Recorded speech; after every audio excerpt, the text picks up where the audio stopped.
Hello everyone and welcome to Getting Over It with Bennet Foddy, a game that I'm very late to, but that's okay. So, I've been wanting to play this game for a very long time now, ever since I first watched Jacksepticeye and Markiplier play it, as a kid. I am usually not a ragey person when it comes to games. Usually. Oh, this is weird. Ooh, this is actually gonna be really weird. Okay, hold on. They weren't kidding when they said that the controls of this were strange. Oh, because this is very strange. Leave me. Oh. Okay. Right there. And I'm running out of space. There we go. There's no feeling more intense than starting over. Nope. If you deleted your homework the day before it was due, as I have, or if you left your wallet at home and you have to go back after spending an hour in the commute. If you won some money at the casino and then put all your winnings on red but it came up black. If you got your best shirt dry cleaned before a wedding and then immediately dropped food on it. If you won an argument with a friend and then later discovered that they just returned to their original view. Starting over is harder than starting up. This is real weird. If you're not ready for that, like if you've already had a bad day, then what you're about to go through My day might has be just too started. much. Feel free to go away and come back. I'll be here. Thank you. Appreciate you. Alright, thanks for coming with me on this trip. I'll understand if you have to take a break at any point. Just find a safe place to stop and quit the game. Well, I do have Don't work worry, later today, so I'll we'll save see. your progress, always.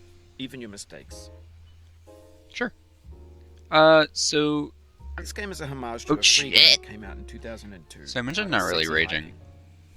The author of that game was Jazuo, a mysterious Czech designer who was known at the time as the father of B games. And B games are rough assemblages of found objects. Okay. Designers slap them together very quickly and freely, and they're often too rough and unfriendly to gain much of a following. Oh, shit. They're built more for the joy of building them than as polished products. Oh, okay. I need to work on learning how to launch properly. But yeah, I've done a lot of games where I've lost hours of progress at a time. So, and I never usually rage. So, I don't know. And there we go. Oh, okay. This is very weird to control. Like, Mark wasn't kidding. Like, Jesus. God, imagine trying to do this on the trackpad for Chromebook. That would be awful. Up you go. Okay. Is that enough? I'm running out of space on my mouse pad. I ran out of space on my mouse pad. Crap. Yep. Oh, it worked. If it works, right? Yep. Oh. If it works, it works. Cool. Yep. In a certain way, sexy hiking is the perfect embodiment of a B game. It's built almost entirely out of found and recycled parts. Oh. And it's one of the most unusual and unfriendly games of its time. Okay, actually latched on something. In it, your task is simply to drag yourself up a mountain with a hammer. And that act of climbing, in the digital world or in real life, has certain essential properties that give the game its flavor. No amount of forward progress is guaranteed.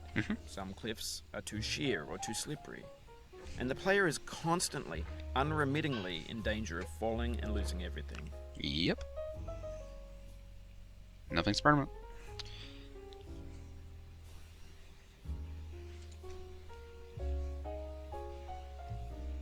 Anyway, when you start sexy hiking, you're standing next to this On dead a roll tree here a little that bit. blocks the way to the entire rest of the game.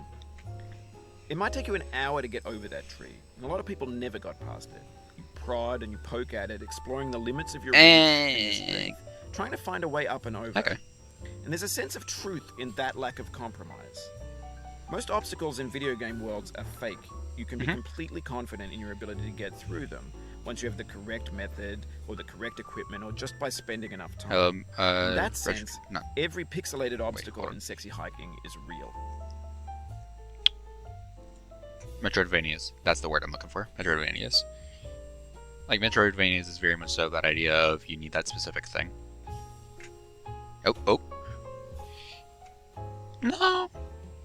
Not really. Not there. That wasn't really a lot there. Like, you're trying to get me in there, but that really wasn't a lot. Not compared to what I lost a minute ago, which is like double that.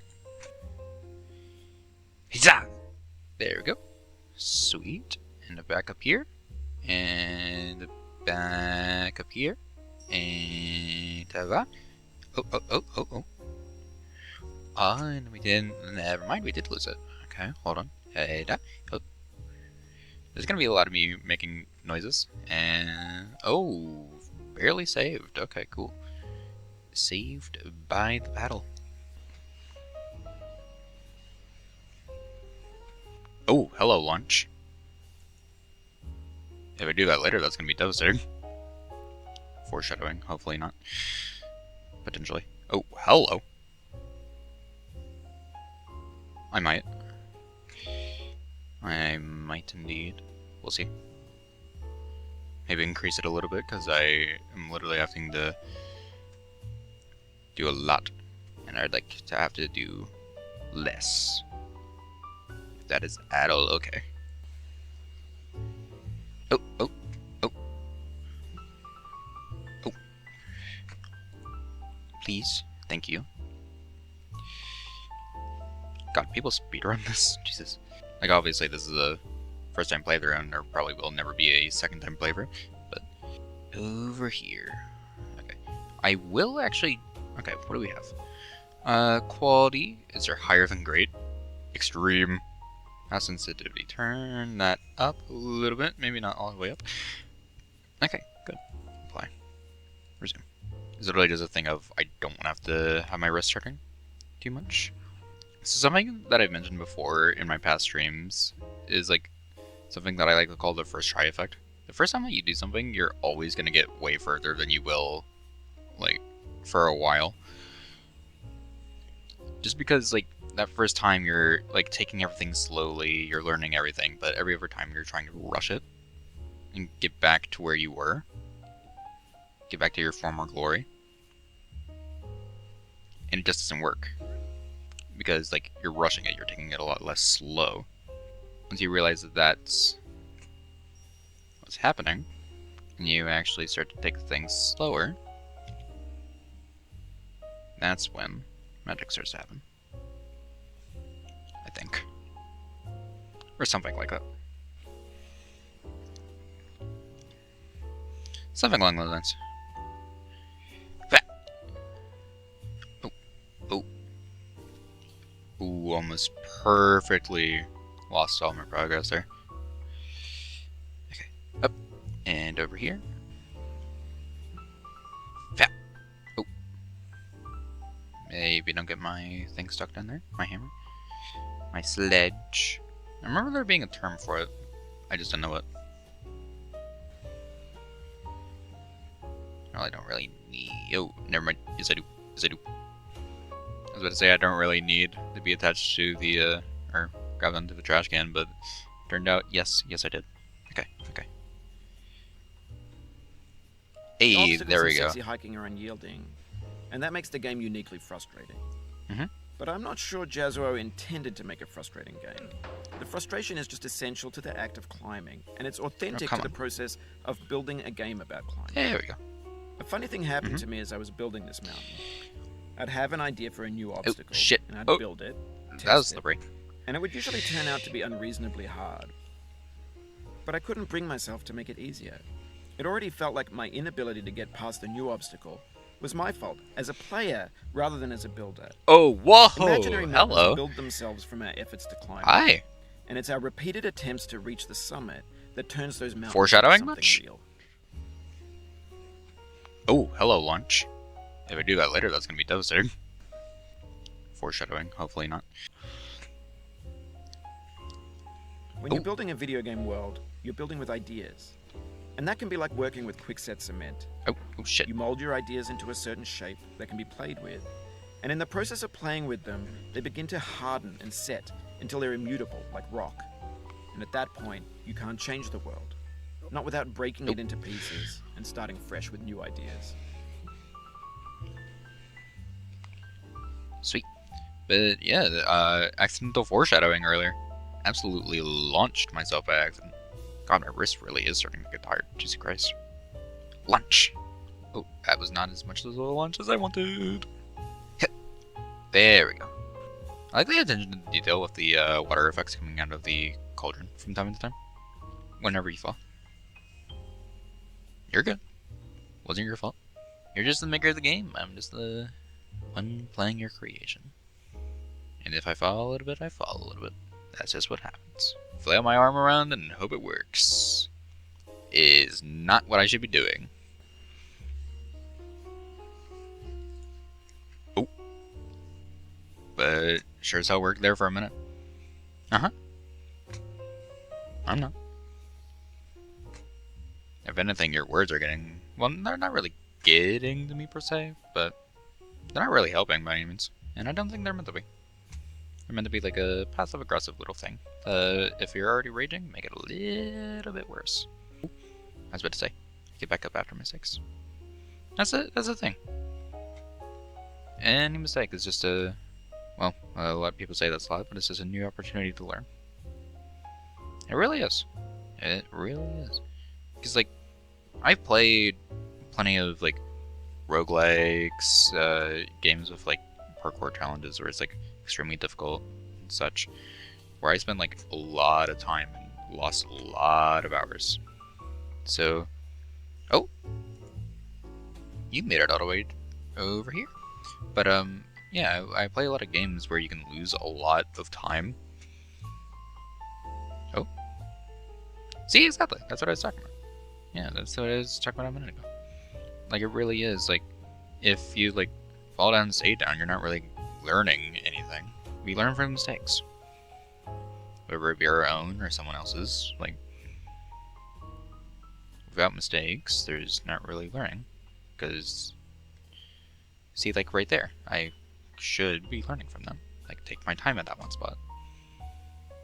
Because, like, I keep on making that same mistake of, like, not trying to launch there. And just filling my arm around and hoping for the best. But I shouldn't be doing that. Yeah, although it works at some spots. Like getting back up there usually. It shouldn't be what I'm doing always. So, like, there's times for specific methods. Like right here. Right here is kind of flail my arms around in a way. But up there, I need to take my time. Oh, oh. Oh! I flipped it. That cup made it all down here. But unlike it doesn't have flames. It can't get back up. Unless the wind decides to carry it somehow. God, my arm is actually starting to hurt. Ugh. Like, honestly, I've taken more physical damage so far than emotional damage.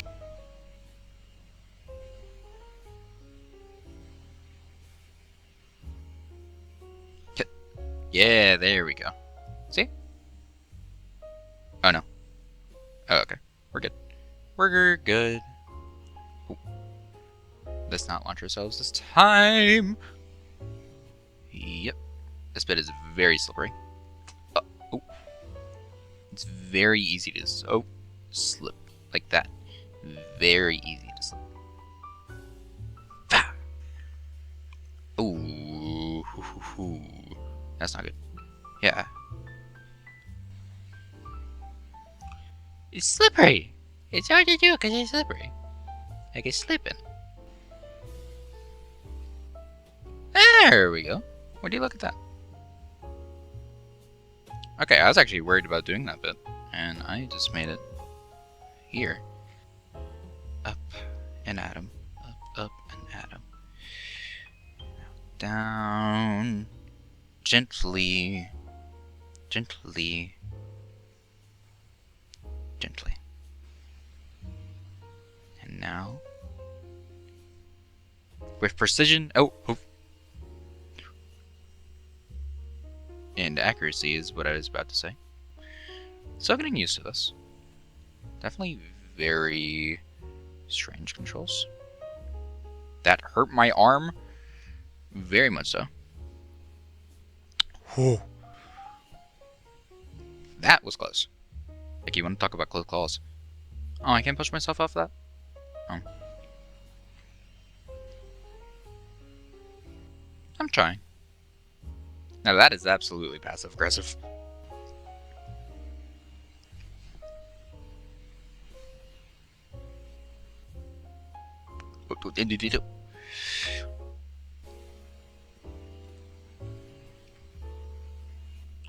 So easy to accidentally... Oh, no. Oh, hello. Oh. I'm not even trying to rush it. It's an accident. I swear. See the first try effect. Like, I got up here the first try, and every try afterwards, I'm not doing it consciously, but I'm rushing it slightly because, like, I've been there before. So I'm trying to do it a little bit quicker since I've done it before, and it's not working because that's not going to work. Oh, here we go. Now my mouse could not be on the very right side of my mouse pad is pretty much the size of my desk. It ended up on the like very end of it, and it's like, please, I need that space. Whoa! What happened there? Okay. See, that wasn't actually that bad. We already made it back.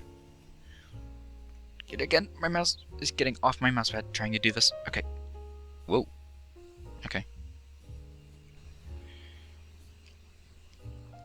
Okay. Back here. Once again.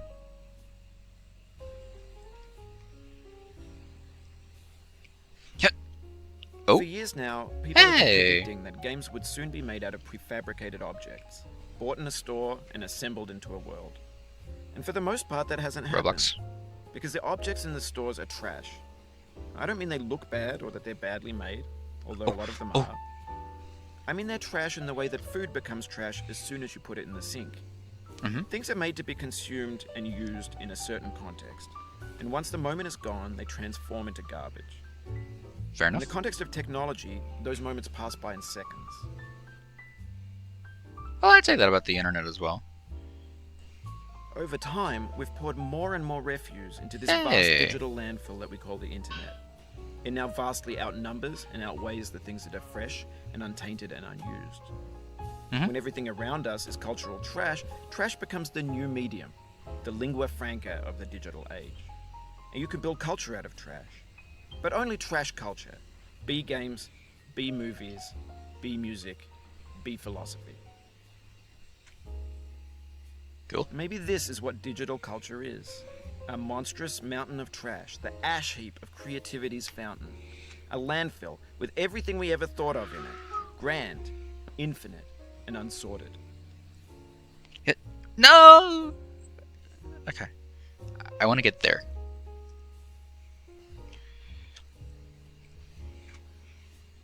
Okay, this is very much a flare around like a madman moment. I just have to hope that my rotation is at the right place at the right time. Okay. Hit. See? Like that. There we go. Forward. Forward, I say. Forward. Forward. Forward.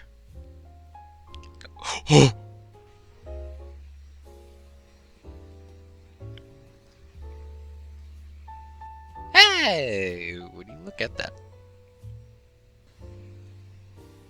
There's 3D models of breakfast, Gen X's fanfic novels, scan magazines, green screen Shia LaBeouf, banned snuff scenes on LiveLeak.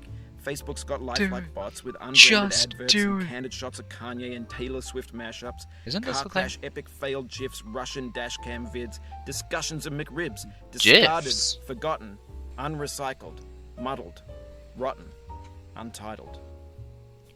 You say GIFs. Everything's fresh for about 6 seconds, until some newer thing beckons, and we hit refresh. And there's years of persevering disappearing into the pile, out of style, out of sight. Yeah, true that. In this context, it's tempting to make friendly content that's gentle, that lets you churn through it but not earn it. Oh. Why make something demanding if it just gets piled up in the landfill, filed in with the bland things? Yeah, fair enough. But also, your demanding thing has stood the test of time. Like, again, I watched Mark and Jack play this as a little me, and now I'm actually playing it. So obviously, like, you making something a lot more complicated paid off. Like, it doesn't always work that way. Like, sometimes the easy stuff to make does end up being what ends up doing the best. Like, some of my videos are a living example of that. But can I get back to my thought?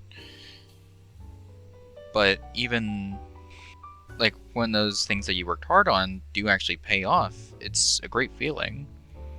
But even if not, as long as it's still a product that you're happy with, it doesn't matter. It really doesn't. Because, like, as long as you're happy with what you've created, who cares about how other people see it? Who cares if other people see it? Because you... Please. Foddy. Okay. I'm trying to have my own moment here, please and thank you. But, like, if you're proud of a product, like, whether it be a game, some art, or, in my case, videos usually, who cares if no one sees it or no one likes it? If you like it personally, and you enjoy it, that's what matters. That's truly what matters. Who cares if silly number go up? Or, I say silly number go up, let's just actually be a bit more serious about that. Like, views or likes, who cares if that goes up? Really? At the end of the day, it's just a number next to your video. Trying to objectively quantify its value. But that's not... Okay, I don't know what I was trying there. But it's not really what matters. Like, sure, objectively, it may not be the greatest. But that shouldn't mean anything if you enjoy... Like, if you truly enjoyed making it. Like, if I were to make a video, loved making it, but it didn't get many views or likes, and then, like, that's not gonna bring down how I felt about the video just because it didn't perform well. If it doesn't perform well, it doesn't perform well. But if I got a lot of enjoyment out of that, I'm not gonna let its lack of performing well hinder that, right? Because I enjoyed making it. That's how I view a lot of the things that I do. I don't care how other people think, or whatever people think. I just do. Like, if I enjoy what I'm doing, why let other people's opinions or the numbers, like the statistics behind that thing, why let that affect how I view it, right?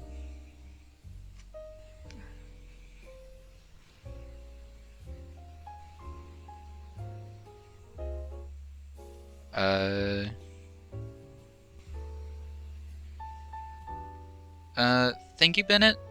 I'm okay, though. I'm okay. I'm good. Was it a bit of a loss? Yeah, sure. But I'll get back up. I'm sure when you clicked on a, getting over a video, this isn't quite what you were expecting. But, yeah, if I enjoy making something. I'm not gonna let the numbers or what people think of it affect how I view it. There's a reason why I'm still here today. I wouldn't be recording this right now if I cared about the numbers. I would have given up on YouTube ages ago. But I don't care. That's the thing. I do this for fun. And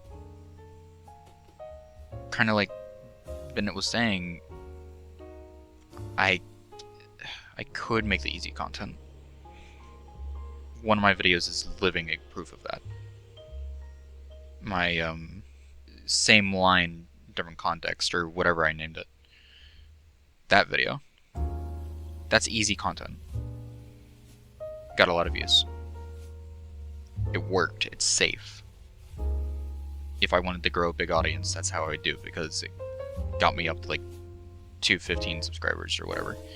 But that's not what I want to do. It's not what I enjoy doing. I enjoy having a personality, doing art, live streaming, ranting, like I am now. I'm not gonna take the easy way out just because the number get bigger. And yeah, the fact that that video did as well as it did does make it a tiny bit upsetting that some of my more effort put videos don't get as much attention.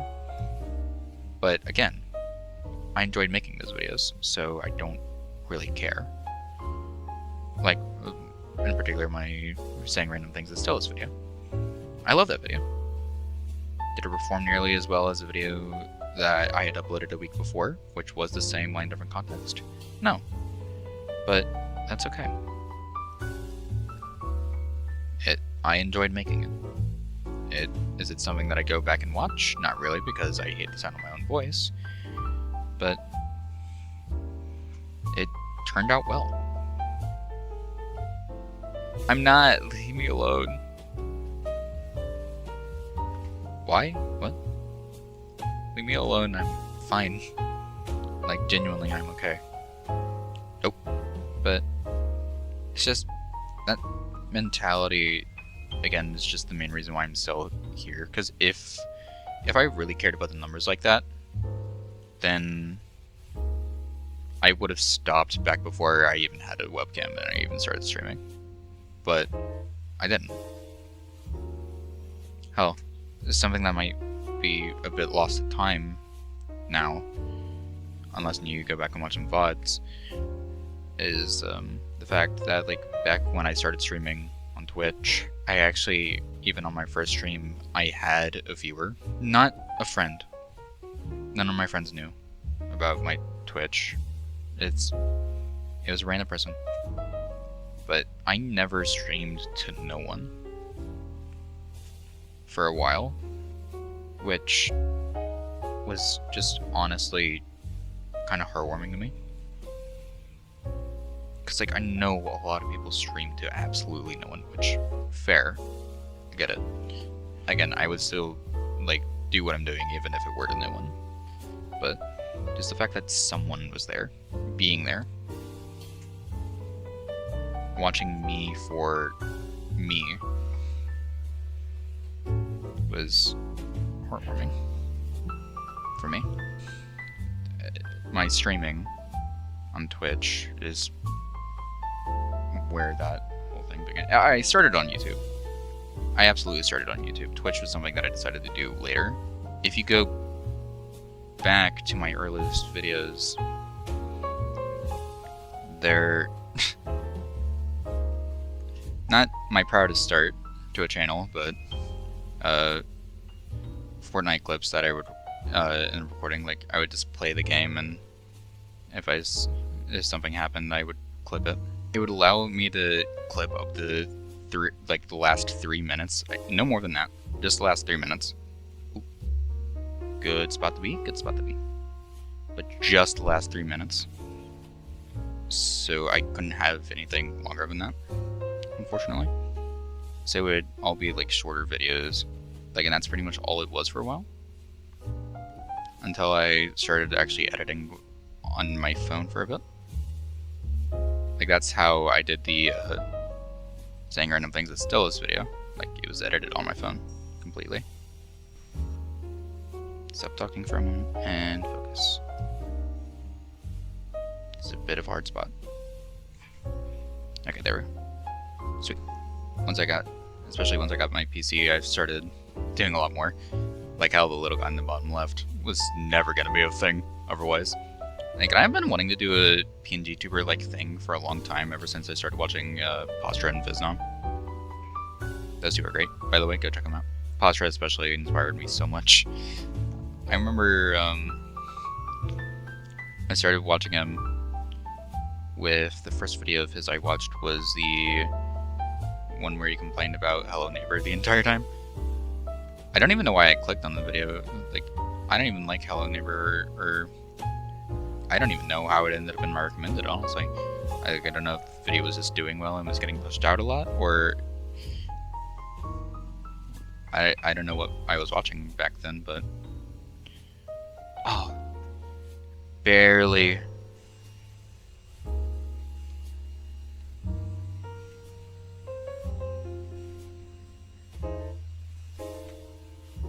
Okay, readjust a little bit.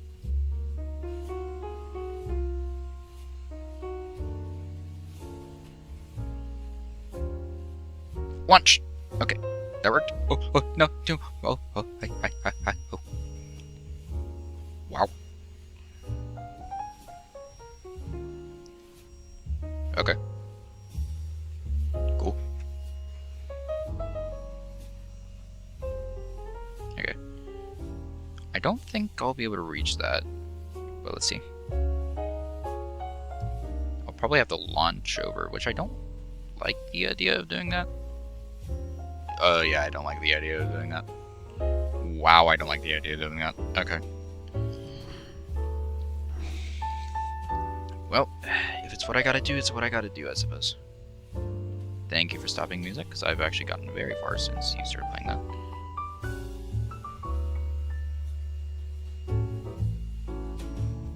I tried.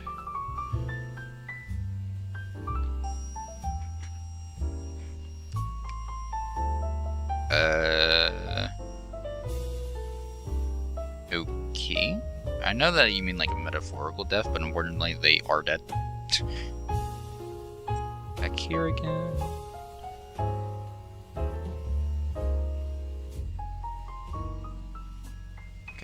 Okay. Right there. Yeah. Oh, that was close. Okay, now let's... The first time I didn't really do that properly.